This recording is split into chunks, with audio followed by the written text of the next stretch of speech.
What is going on, you guys? This is Spydeco64 back here once again with yet another NASCAR 1/64 scale diecast review, and we are here to end off these 2023 next gen race win reviews. And as of course you can see right here, we are going to be having a look at here today at Ryan Blaney's number 12 Pennzoil Menards Talladega win. Now, naturally, the way we would begin these diecast reviews is that I would unbox this car on camera for all of you to see, but this is how the car showed up. This is how the box showed up. Now, luckily, the diecast is not messed up in any sort of way. No, it does look intact. There's no broken axle or any kind of stuff like that. But, I mean, look at this. I mean, absolutely just ridiculous. Now, I don't know what happened here. I'm going to contact the seller and tell them that this is what happened. But now, what happened here. Now, normally I wouldn't be pissed off about the boxes because I do throw them away, but you just can't simply just ship them out like this. Like, it's unacceptable. That's just unacceptable. Again, I'm going to figure out to get to the bottom of this. So what we're instead going to do here, we're going to throw the box away. And now let's get into the diecast itself. All right, so as said before, this is Ryan Blaney's number 12 Menards, Pennzoil Menards Talladega win.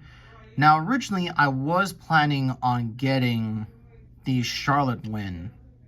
I was planning on getting the Charlotte Coke 600 win, that really nice looking body armor Menard body armor scheme. However, though, I have decided to go for this one after finding out it got made in the Gold Series, and I decided to get this one. And of course, this win right here for Ryan Blaney, this is his second win of the year, and this win also got him into the third round of the playoffs, and then he won at Martinsville into the Final Four, and then went to win at Phoenix. So, yeah, really cool stuff right there. Now, as I said before, this is going to be the last NASCAR, the last race win review of 2023.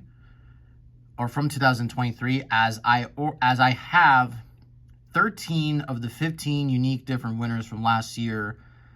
All I have at least one different race win version for each driver. Now, the ones that didn't get made, unfortunately, in the Gold Series, and probably will not be made in the Winner's Circle line, is Tyler Reddick's Kansas win, and then also AJ Allmendinger's Charles Roval win.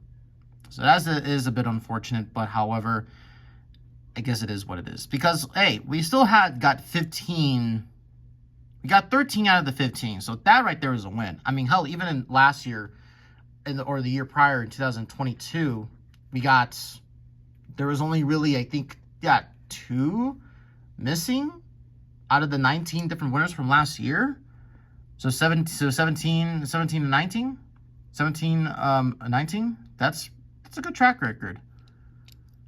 Now, as we look throughout the diecast itself, as of course you can see right here, this is the Pennzoil Menard scheme that hasn't really changed all too much since its debut season in 2018, excuse me. And this is also Ryan Blaney won the Charlotte Roval race in this paint scheme too.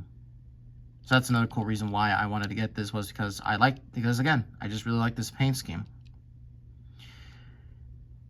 Now, as I am looking at the diecasts all around, I am seeing a lot of issues, and we will get to those issues here in a moment.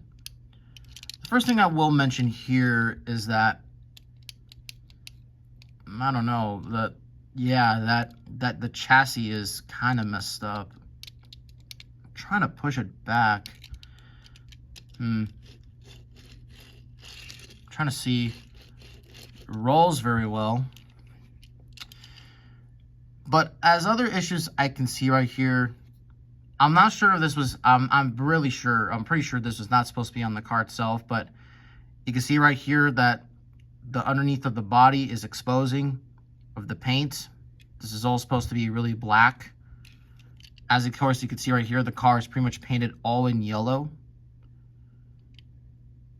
So that's not really good. Same thing with this other side. That does not look right.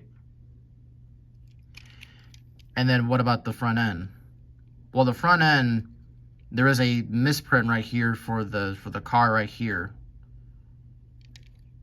Now, I don't believe Ryan Blaney made contact right here in the race. I don't believe so. But as you can tell, I mean, that's just not how those headlights are just supposed to look. It really looks like he made contact with someone. So this car has already, so yeah, this diecast review has not started off really well, even though this is going to be the last one in at least a good minute.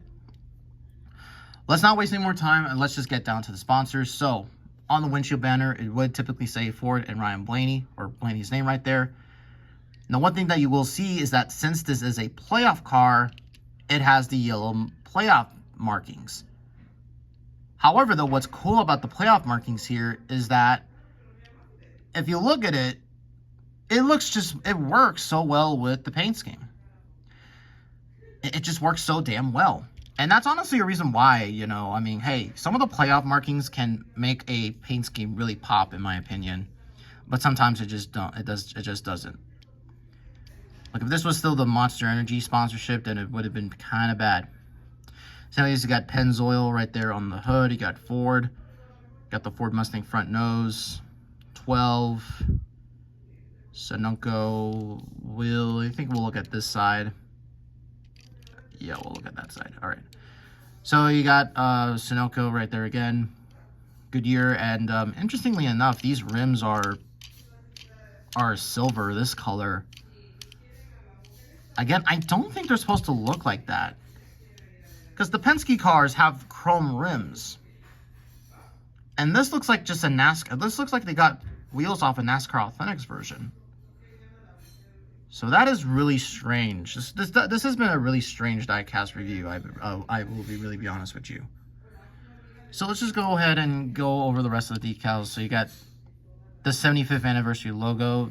It's kind of weird how there's no NASCAR Cup Series logo, so I guess they replaced that. There's a round of 12 logo, number 12, Ryan Blaney, the 2 winner stickers. I'm trying to see. Then there's Menards. And they got a whole bunch of other of the Menards sponsors right there. I'm not going to name them off just because that just sounds so repetitive and just so robotic. But you know what's down there. You see Discount, Worth, Wabash, Richmond Water Heaters, all that sort of good stuff. Number 12, Snap-on. Got Blaney and then also the NASCAR logo right there to differentiate the playoff cars. So that's pretty cool. And then you have more Spanchers on the deck lid right there. And then there is the yellow splitter. You got Menards, Shaw, Floors. And there's an underneath look of the diecast if you wanted to see. And now it's time to get into the race when damaged. So as you can immediately tell, this car is just covered in confetti. So you can see right here that the confetti covers most of the top part of the car. Not on the sides though, however. And it's not a lot, but it covers a good amount of it. So looking here at the front end, you can see there's significant, that it's significantly dirty. You see some rubber buildup and all that sort of stuff. You can see some more race damage here. On the side, you can see some dirt and grime right there. I'm trying to see, yeah, you could also see some grime right there. But overall, it's not a very crazy race win version, you know, and all that sort of stuff. It's a pretty tamed one, if you ask me. Now, before I do go ahead and end off this video and talk about my thoughts on the car, that's not the only car that I did get in the mail. I also was able to get the Winter Circle Corey Haim car, or truck, excuse me. So you could go ahead and see that. Looking really great. And this is part of the same wave that we reviewed that Ross Chastain diecast last week, so that's going to be really cool. Again, I won't do a review on it, but I'll probably post it on my community tab. So my final thoughts on this car. Now, I will have to go and look at other people's versions on this car. Now, again, it's amazing. It's an amazing paint scheme, and for Ryan Blaney fans, you're going to love this race win version. However, though, I got a little bit of a bad one. So I would kind of give this car an overall a 7 out of 10 rating. It's good, but it could be better. Could be a little bit better. But overall, it's not atrocious. That I will say. So with that being said, guys, that's going to conclude these videos, these written next gen race win reviews. I don't know when the next one will be. We are certainly, I think, close to getting some 2024 race wins, so that's going to be really cool to see. But when we do so, we will talk about it here on this channel. Though I do have a diecast video actually planned out, and that is, I might actually do a whole entire video on some Xfinity diecast. So that would be an interesting one to do. So yeah, with that being said, I hope all of you enjoyed this video. And I will see all of you in the next video. Bye, everyone.